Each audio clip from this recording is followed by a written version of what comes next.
Hello, this is Goose on the Loose. It's a trick-taking game with a few new tricks for 2 to 5 players.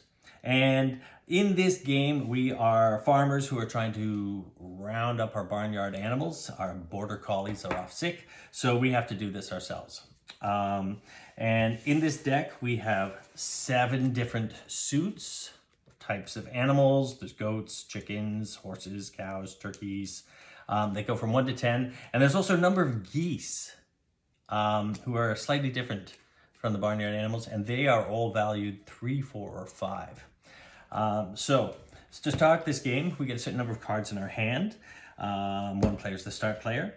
And what we're trying to do is we are trying to play cards in order to take the trick, right? And the way we do that is I might pick one of the suits that I think I have a good chance of winning. Let's say my turkeys, I've got a 9. And then every other player must follow suit. They must play the same animal if they have it. And if they have the highest number, they would win the suit. Otherwise, they might throw off. Now, if a player does not have the right... Oh, here in this case, they do. They do have a turkey. So in this case... I would take this trick because I have the 9. And what happens is taking the trick in this game, I don't take all the cards, but what I do is that I look at the cards and I get to take 1 or 2 cards and add them to my barnyard. So I might take the 9 and the 6. The next player has the option of taking 1 or 2 cards. They only have 1 card to take here. They're going to take that there. And the first player who doesn't get any cards becomes the new start player and gets to lead the next trick. Why this is important, because we're going to be scoring after 2 rounds. We're going to play out our hand of cards, redeal, and do that again. You're going to get points based on the number of animals that you have, but you're only going to score for consecutive animals. So in this case, 9 and 6 is not going to get me any points.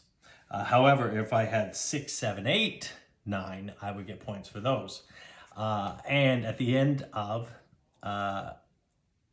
the game, you're going to count, and you would get 3 points for each consecutive animal in your largest group, 2 points for each consecutive animal in your second largest group, and 1 for each consecutive animal in your third largest group.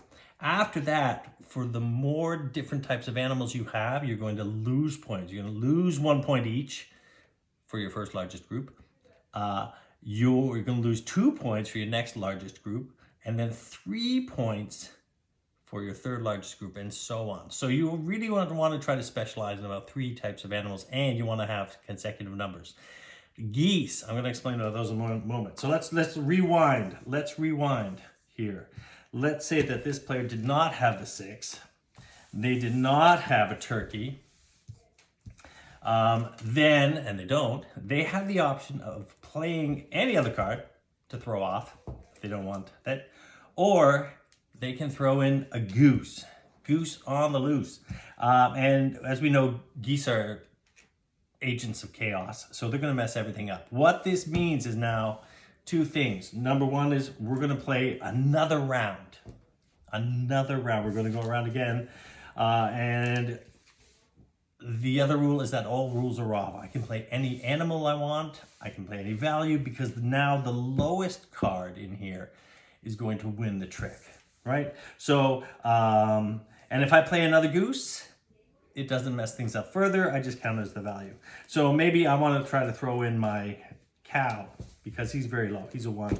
This player here, oh, I think I just took their cards. Yep, that was their cow. Let's rewind a second here. Looking at my cards here, I've got 1 pig. This player here,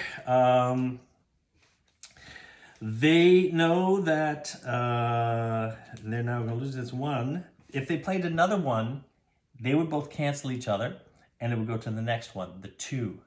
But they don't have a 1. So maybe they want to throw off something they don't think they'll particularly want or need. So they're going to get rid of that pig.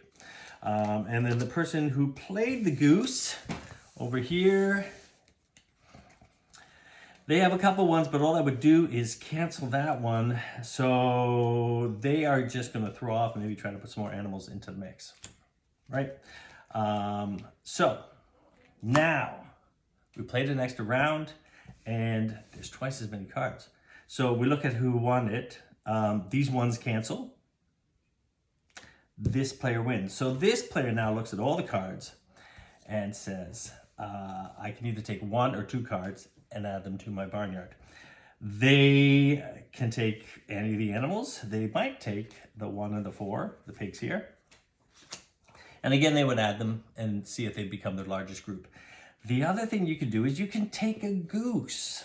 You can take a goose. And when you play a goose in front of you, geese can do one of 2 things. They can honk or they can hiss.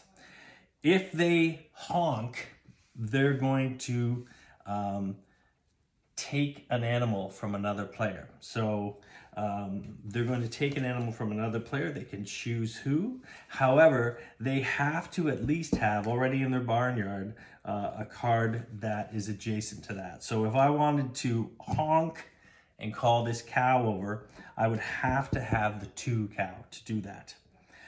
If I wanted to honk over either the 4 or the 1 of the pigs, I would have to have the 2 or the 3 or the 5. I must have one of those cards, adjacent cards, to honk them over. The other thing they can do is they can hiss. And when they hiss, they're going to take any 2 cards, right? Because we don't want too many groups of animals. So if I had too many groups of animals, I could pick any 2 cards and discard them, get them out of the game. However, I am going to keep this goose here. And geese score a little bit differently at the end. Geese are -1 point for your first goose, -2 points for your next goose, -3 points for your third goose. So you could lose -6 points for having 3 geese, unless you can get the family. Remember I said that the geese were, they were either 3, 4, or 5 points. If you can get the baby, the mama, and the papa, the 3, 4, and 5, they cancel each other out and they're worth 0 points. So getting a lot of geese is dangerous because they rack up negative points pretty quickly. However, if you get the 3, 4, 5, they're a happy family and they are worth 0 points. They don't deduct from your score. So those are the rules, pretty basically. As I said, we play 2 rounds. We score at the end of the game only. And you would count up your largest groups. 3 largest groups are going to give you 3, 2, or 1 points for every consecutive card. And then you're going to lose 1, 2, or 3 points for every card you have that is outside these first 3 groups. And then lose more points if you have random geese and not the family. And that is the game. Thank you very much.